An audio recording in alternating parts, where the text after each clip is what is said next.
नमस्कार दर्शक बंधु आज हूँ मे मास 9 तारिख शुक्रवार। आज दिन जकर टॉप 20 गुरुत्वपूर्ण खबर उपरे आसंतु नजर पकाइबा।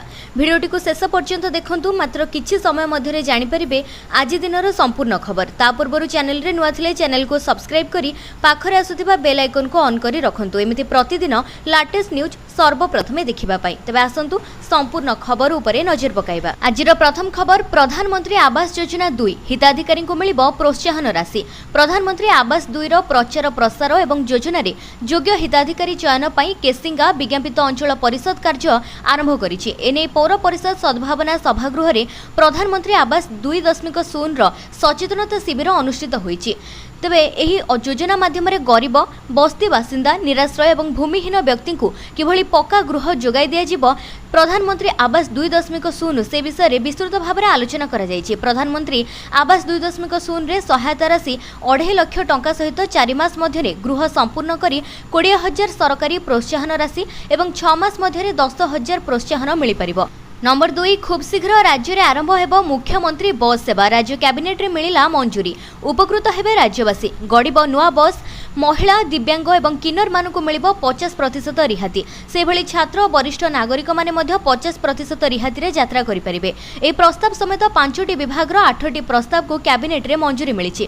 केवल सेतिकि नुहे, एही बस रे रहिबो अनेक सुविधा, जेभली कि बस रे CCTV, live van tracking, panic button, bus रे महिला एवं शिशु मानक सुरक्षा उपरे विशेष ध्यान दियाजिबो। आउ एही भली बस सेवा बोधुए प्रथम करी राज्य रे देखिबाकू मिलिबो, जहा खूब शीघ्र लागू हेबाकू जाउछि। तबे एही प्रस्ताव सहित मुख्यमंत्री मोहन चरण माझी अध्यक्षतार अनुष्ठित राज्य कैबिनेट एक बैठक में 5टी विभाग 8टी प्रस्ताव उपरे मोहर बाजिछि।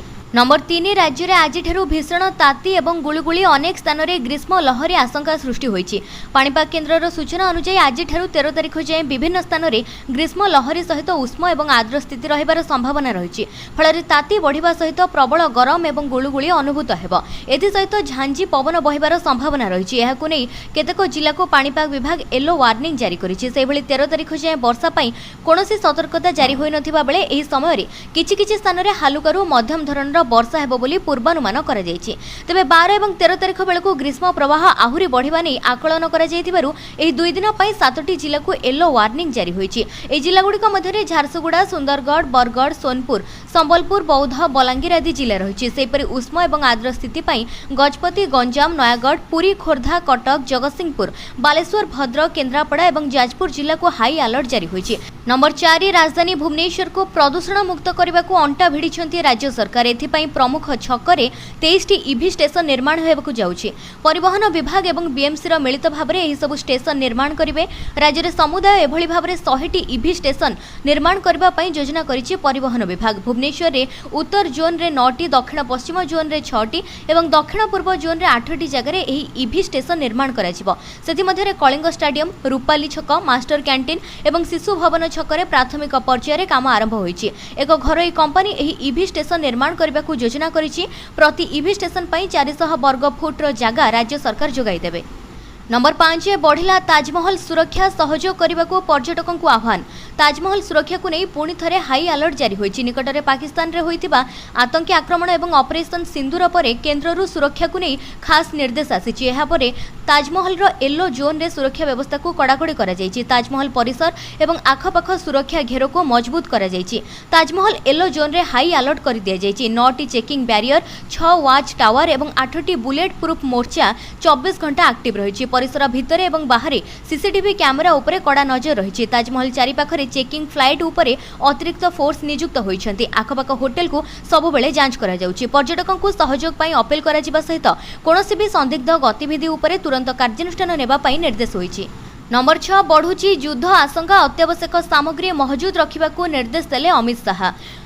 ऑपरेशन सिंदूर पर सीमांत राज्यर मुख्यमंत्री एवं उपराज्यपाल सहित उच्चस्तरीय बैठक करिसेंति अमित शाह। पाकिस्तान एवं नेपाल सीमांत 9टी राज्यर मुख्यमंत्री, मुख्य सचिव, डीजीपी एवं उपराज्यपाल सहित बैठक करा जायछि। केंद्र गृहमंत्री एही उच्चस्तरीय बैठक में जम्मू काश्मीर, पंजाब, राजस्थान, गुजरात, उत्तराखंड, उत्तर प्रदेश, बिहार, सिक्किम, पश्चिम बंगर मुख्यमंत्री एवं लद्दाखर उपराज्यपाल सामिल रहिथिले। बैठक में एयर स्ट्राइक परर स्थिति को नहीं आलोचना करा जायछि। जेकोनोसी परिस्थितिर मुकाबिला पई प्रस्तुत रहिबा पई परामर्श ଦେଇଛନ୍ତି ଅମିତ ଶାହା। ଅତ୍ୟାବଶ୍ୟକ ସାମଗ୍ରୀ ମହଜୁଦ ରଖିବା ପାଇଁ ନିର୍ଦ୍ଦେଶ ଦେଇଛନ୍ତି ଗୃହମନ୍ତ୍ରୀ। ଯେକୌଣସି ପରିସ୍ଥିତିରେ କିଛି ବି ହୋଇପାରେ, କେତେବେଳେ ବି ଆଟାକ୍ ହୋଇପାରେ, ତେଣୁ ସମସ୍ତେ ସଜାଗ ରହିବା ପାଇଁ ନିର୍ଦ୍ଦେଶ ହୋଇଛି। नंबर 7 ओडिशारे गोटिए सप्ताह मध्य आरंभ हेब धान संग्रह बोली खाद्य जोगाणकारी ग्राहक कल्याण एवं विज्ञान प्रजुक्ति विद्या मंत्री सूचना देइछन्ति। रबी फसल क्रय पई पंजीकरण समाप्त होईछि। एथर 20टी जिला निया जाईछि। पूर्वरु 17टी जिल्ला रे पंजीकरण करा जाउथिला। पंजीकरण परे एक सैटेलाइट सर्वे करा जिवो बोली मंत्री सूचना देइछन्ति। धान संग्रह परे 48 घंटा मध्य चाषींकर अकाउंट को टंका जमा करा जिवो। से एहा मध्य कहिछन्ति जे मंडी रे जणे नोडाल अधिकारी रहिबे एवं लक्ष्य रहिछि 15 लाख मेट्रिक टन धान संग्रह। प्रथम पर्यायर 10 लाख मेट्रिक टन धान संग्रह करबा पई लक्ष्य रखा जायछि। कोनोसी कटणी छटणी हेबो नाही एवं एभली काम करुथिबा व्यक्तिक विरुद्ध दृढ़ कार्यानुष्ठान ग्रहण कराजिवो। नंबर 8 आसंता जून 25 तारिख पर्यंत नियमित रक्षणाबेक्षण पई विद्युत कार्ड कढा जिवो नाही। ग्रीष्म ऋतुरे ग्राहकों को आश्वस्ति प्रदान करबा पई एभली निष्पत्ति निया जायछि बोली टाटा पावर एवं ओडिशा सरकारकर एक यौथ उद्योग TP central Odisha distribution limited पक्षरु घोषणा करा जायछि। ए अवधिरे निरवच्छिन्न एवं भरोसायोग्य विद्युत जोगाण सुनिश्चित करबा लागि टीपीसीडीओल पक्षरु कोनोसी योजनाबद्ध रक्षणाबेक्षण शटडाउन करा जिवो नाही। नूतन सेवा संयोग विपज्जनक स्थितिर मुकाबिला रे सुरक्षा संपर्कित जरूरीकालीन पदक्षेप किंबा जरूरीकालीन प्रकल्प कार्य भली स्थिति उपजिले विद्युत विघ्राट घटिपारे। एभली क्षेत्र में प्रभावित हेबाकु थिबा ग्राहक मानकु आगुआ सूचना प्रदान करा जिवो। नंबर 9 सरकार को पूर्व वर्षे राज्यवासी को रिपोर्ट कार्ड देवे सरकार। ओडिशा रे बीजेपी सरकार को एक वर्ष पूर्वा पई जाउछि। बीजेपी ओडिशा रे प्रथम थर पई सरकार करिछि। राज्यवासी को एहार रिपोर्ट कार्ड देवे मोहन माझी सरकार। एथि पई मंत्री माने आरंभ करिसेंति निजर रिपोर्ट कार्ड। वर्षक भितरे कोन करिसेंति एवं केते सफलता केते विफलता मिलिछि तार देवे रिपोर्ट। एही एक वर्ष भितरे सरकार पई अचीवमेंट जेतिकी चैलेंज भी सेतिकी। लोकंकर सरकार लोकंकर मुख्यमंत्री लोकंकर विकास पई केते काम करिसेंति तार देवे रिपोर्ट कार्ड। निर्वाचन पूर्व बीजेपी कौन प्रतिश्रुति देइथिला निज इस्ताहार रे सरकार को आसीबा परे एहाको केते पूरा करिछि राज्यवासी को एहार रिपोर्ट कार्ड देबे मोहन सरकार। नंबर 10 मे 10 तारिख जाए देशर 27 टी एयरपोर्ट को बंद रखिबा पई निष्पत्ति। ऑपरेशन सिंदूर परे देश रे हाई अलर्ट। 27 टी एयरपोर्ट हेला बंद। प्राय 430 टी फ्लाइट बातिल होईछि। मे 10 तारिख जाए देशर 27 टी एयरपोर्ट को बंद रखिबा पई निष्पत्ति होईछि। सेगुडी को हेला लेह, थोइसे, श्रीनगर, जम्मू, अमृतसर, पटनाकोट, चंडीगढ़, जोधपुर, जयसालमेर, जामनगर, भटिंडा, भुज, धर्मशाला, शिमला, राजकोट, पोरबंदर विमान बंदर। साधारण लोकंकर यातायात पई एही सब एयरपोर्ट बंद रहिबो। इंडिगो एयरलाइंस रो 267 टी विमान, एयर इंडिया रो 102 टी, एयर इंडिया एक्सप्रेस रो 75 टी, स्पाइस जेट, आकाश एयर सहित किछि विदेश विमान को मध्य बातिल करा जायछि। नंबर 11 ग्रीष्म प्रवाह मध्य चलुथिबा स्कूल विरुद्ध रे हेबो कार्यानुष्ठान। ग्रीष्म प्रवाह जोगु स्कूल बंद रखिबाकू राज्य सरकारकर स्पष्ट निर्देश सत्वे जो स्कूल गुड़िक चालू रही सेमानक विरुद्ध रे तुरंत एवं कठोर कार्यानुष्ठान ग्रहण करबाकू स्कूल एवं गणशिक्षा विभाग पक्षरु समस्त जिला शिक्षा अधिकारी को निर्देश दिया जायछि। ग्रीष्म प्रवाह को दृष्टि रखी एप्रिल 22 तारिख रे स्कूल बंद रखिबा पई निर्देश मिलिथिला। निर्देश सत्वे किछि विद्यालय खोला जिबा दृष्टिगोचर होईछि। तेणु तुरंत पदक्षेप नेबाकू गणशिक्षा विभाग रो निर्देश होईछि। नंबर 12 सुना दर रे पुणी वृद्धि चिंतारे सुना प्रेमी। पुणी थरे चिंता बढ़ाई सुनार दर। कमी थिला पुणी बढ़िला। जहां अनुमान करा जाउछि सबु रेकर्ड भांगिबो सुनार दर। किछि दिन तळे लक्षे छुईथिला सुना हेले पुणी थरे कमी थिला। आज भारतीय बजार रे पुणी 24 कैरेट सुना 69,700 टंका रहिछि। से भली 22 कैरेट रो मूल्य 91,300 टंका राजधानी भुवनेश्वर रे रहिछि। मुंबई रे 24 कैरेट रो मूल्य 69,600 टंका एवं 22 कैरेट रो मूल्य 91,350 टंका रहिछि। से भली नुआ दिल्ली रे 24 कैरेट रो मूल्य 69,750 टंका एवं 22 कैरेट 91,450 टंका रहिछि। से भली रूपा दाम रे कोनोसी परिवर्तन होई नाही। 100 ग्राम रूपार दाम 11,100 टंका रहिछि। नंबर 13 अहमदाबाद भली साइंस सिटी भुवनेश्वर रे कराजिबो। ओडिशा सरकार भुवनेश्वर रे एक अत्याधुनिक साइंस सिटी प्रतिष्ठा करिबा पई घोषणा करिसेंति। ए योजनार लक्ष्य वैज्ञानिक विकास को प्रोत्साहित करिबा एवं 2036 सुधा एक विकसित ओडिशार व्यापक दृष्टिकोण को प्रोत्साहित करिबा। मंत्री कहिसेंति भुवनेश्वर रे साइंस सिटी हेबा नै मुख्यमंत्री लक्ष्य रखिसेंति। सेथिलागि निकटरे अहमदाबाद रे थिबा साइंस सिटी देखिबाकू मध्य जाइथिले। से भली भाबरे साइंस सिटी ओडिशा रे प्रतिष्ठा कराजिबो। सबु जिल्ला रे साइंस पार्क हेबो बोली मंत्री कहिसेंति। राज्यर वैज्ञानिक विकास अत्यंत गुरुत्वपूर्ण। यह पदक्षेप आमर विकसित ओडिशा 2036 लक्ष्य हासिल करिबारे प्रमुख भूमिका ग्रहण करिबो। नंबर 14 सुभद्रा टंका सहित मिलिबो बड़ पुरस्कार। सुभद्रा योजना रे एणिकी सुभद्रा आवेदनकारी को टंका सहित पुरस्कार मध्य मिलिबो। द्वितीय पर्याय सुभद्रा टंका अक्टोबर 9 रे आसीबो। प्रथम किस्तिर द्वितीय पर्याय टंका हिताधिकारी को दियाजिबो। आज ए नै बड़ सूचना दैछंती प्रभाती परिडा कहिसंती सुभद्रा आवेदनकारी को पुरस्कार मिलिबो। केवल 1 एवं 1 कोटी नंबर रे थिबा महिला को पुरस्कार मिलिबो। सुभद्रा योजना रे प्रथम हिताधिकारी एवं 1 कोटी नंबर रे थिबा महिला को बारीपदारे आयोजित सभारे संबर्धित करिवे मुख्यमंत्री। नंबर 15 अमित शाहंकर ओडिशा गस्त हेला स्थगित। केंद्र गृहमंत्री अमित शाहंकर ओडिशा गस्त कार्यक्रम को स्थगित रखा जायछि। संबलपुर विधायक जयनारायण मिश्र एने सूचना दैछंती। आसंता 10 एवं 11 तारिख रे संबलपुर एवं भुवनेश्वर गस्तरे आसीबार थिला केंद्र गृहमंत्री। ए अवसर रे विभिन्न प्रकल्पर उद्घाटन सहित जनसभा को संबोधन करिवार कार्यक्रम थिला। तेबे वर्तमान समय रे भारत एवं पाकिस्तान मध्यरे लागि रहितबा उत्तेजना लागि केंद्र गृहमंत्रींकर गस्त को स्थगित रखा जायछि। नंबर 16 5टी विभाग 8टी प्रस्ताव उपरे कैबिनेट मोहर। राज्य कैबिनेट बैठक में माननीय मुख्यमंत्री मोहन चरण माझी अध्यक्षतार अनुष्ठित होइथिला बैठक। तेबे एही बैठक में गणमाध्यम को जो सूचना मिली से 8टी प्रस्ताव उपरे मोहर बाजिछि। एहा द्वारा रास्तार उन्नतीकरण, शिक्षानुष्ठान, चिकित्सा सुविधा, ब्लॉक ग्राम पंचायत मुख्यालय, बजार स्थान एवं पर्यटन स्थल आदि सहित उत्तम संयोगीकरण करा जाय परिबो। सेभली मुख्यमंत्री सड़क योजना को कैबिनेट रे मंजूरी मिली। एथिरे 1000 कोटी टंका व्यय प्राय 500 किलोमीटर नूतन रास्ता निर्माण करा जिवो। सार्वजनिक स्वास्थ्य केन्द्र रे आनुष्ठानिक भाव में सेवा को सुदृढ़ करा जिवो। एही योजना को 5 वर्ष जारी रखिबा पई अनुमोदन मिली।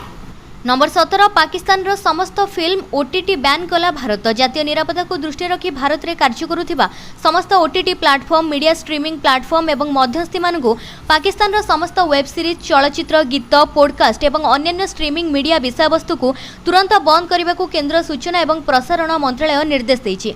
अन्यपटे भारतीय सशस्त्र बाहिनी पाकिस्तान एवं पाक अधिकृत काश्मीर रे ऑपरेशन सिंदूर अधीन रे 9टी आतंकवादी संगठन को शिविर को ध्वंस करिवार गोटे दिन पर तेलंगाना विभिन्न शहर रे थिबा कराची बेकरी को टार्गेट करा जायछि। नंबर 18 भारत को सैटेलाइट इंटरनेट आनिबा को स्टारलिंक को मिलिला अनुमोदन। भारत सरकार अमेरिकीय अबरपति व्यवसायी एलन मस्कर सैटेलाइट इंटरनेट सेवा प्रदानकारी कंपनी स्टारलिंक को देश में सैटेलाइट इंटरनेट सेवा आरंभ करबा पई सबुज संकेत दैछंती। सरकारी सूत्र अनुसार दूरसंचार विभाग स्टारलिंक को एक इंटेंट लेटर जारी करा जायछि। एहार अर्थ हेउछि जे कंपनी एबे भारत रे एहार सेवा आरंभ करबा पई परवर्ती पदक्षेप नै परिबो। नंबर 19 चाषी खाता को आसिबो पीएम किसान टंका। जल्दी मिलवाक जाउछि पीएम किसान रो 20तम किस्ती टंका। चाषी को आर्थिक तथा सामाजिक स्तर में सशक्त करबा पई अनेक योजना कार्यकारी करिसेंती केंद्र सरकार। एही क्रम में प्रधानमंत्री किसान सम्मान निधि योजना माध्यम रे चाषी मानकु टंका जोगाई दिया जाउछि। सारा देश में चाषी पीएम किसान योजना रो 20तम किस्ती को अपेक्षा करिसेंती। एही योजना रे सरकार चाषी को 3टी किस्ती रे 6000 टंका जोगाई देउछंती। प्रति किस्ती रे चाषी को मिलुछि 2000 टंका। प्रति 4 मास रे गोटिए किस्ती टंका दे आसुछंती सरकार। एणु एबे 20तम किस्ती केबे आसीबो सेही तारीख को अनाई बसिछंती चाषी माने। तेबे एक रिपोर्ट मुताबिक आसंता जून मासरे सरकार पीएम किसान योजना रो 20तम किस्ती पठाइबे। एहाकु नै वर्तमान सरकार को पक्षरु कोनोसी ऑफिशियल भाव रे घोषणा होई नाही। किंतु चलित वर्ष फेब्रुआरी मास 29 तारीख रे पीएम किसान योजना रो 19तम किस्ती पाइथिले चाषी। वर्तमान सुधा ई योजना माध्यम रे 9 कोटी 80 लाख चाषी उपकृत होउछंती। एमानक मध्यरे 2 कोटी महिला चाषी रहिछंती। तबे जेउ माने केवाईसी कराई नाहंती सेमानकर खाता को एथर पीएम किसान रो टंका न आसी पारे। खाली सेतिकि नुहे भूलेख वेरिफिकेशन कराई नथिले भी टंका अटकी जाई पारे। एणु अधा अधूरा फॉर्म पूरण न करिबा पई सरकार को पक्षरु कहा जाईछि। आपण जदि पीएम किसान योजना पई फॉर्म पूरण करिथिले तबे बेनिफिशियरी लिस्ट रे निजर नाम को चेक करंतु। आपण pmkisan.government.in रो वेबसाइट को विजिट करि परिबे। एही वेबसाइट माध्यम रे बेनिफिशियरी लिस्ट को चेक करी निजर जिला, ब्लॉक एवं गाँव विवरणी देबे। एहा परे गेट रिपोर्ट उपरे क्लिक करी सरकार पीएम किसान लिस्ट रे निजर नाम को चेक करि परिबे। नंबर 20 ऑपरेशन सिंदूर परे मुंबई पंजाब मैच अहमदाबाद को स्थानांतर। आसंता 11 तारिख रे धर्मशाला रे पंजाब किंग्स एवं मुंबई इंडियंस मध्य हेबाकु थिबा मैच को अहमदाबाद को स्थानांतर करा जायछि। पाकिस्तान रे आतंकवाद सहित जड़ित विभिन्न कोठा को ऑपरेशन सिंदूर द्वारा भारत ध्वंस करबा परे हिमाचल प्रदेश रो विमान बंदर बंद कर दिया जायछि। एही कारणरू मैच को अहमदाबाद को स्थानांतर करा जायछि। गुजरात क्रिकेट एसोसिएशन संपादक यह स्पष्ट करिसेंती। पूर्वरु एही मैच को मुंबई को स्थानांतर करा जिबा नै रिपोर्ट आसीथिला। तबे बीसीसीआई पक्षर अनुरोध करा जायथिला जहां परे एहाको ग्रहण करा जायछि एवं मुंबई दल अहमदाबाद रे पहुंची मैच खेलिबाकु जाउछि।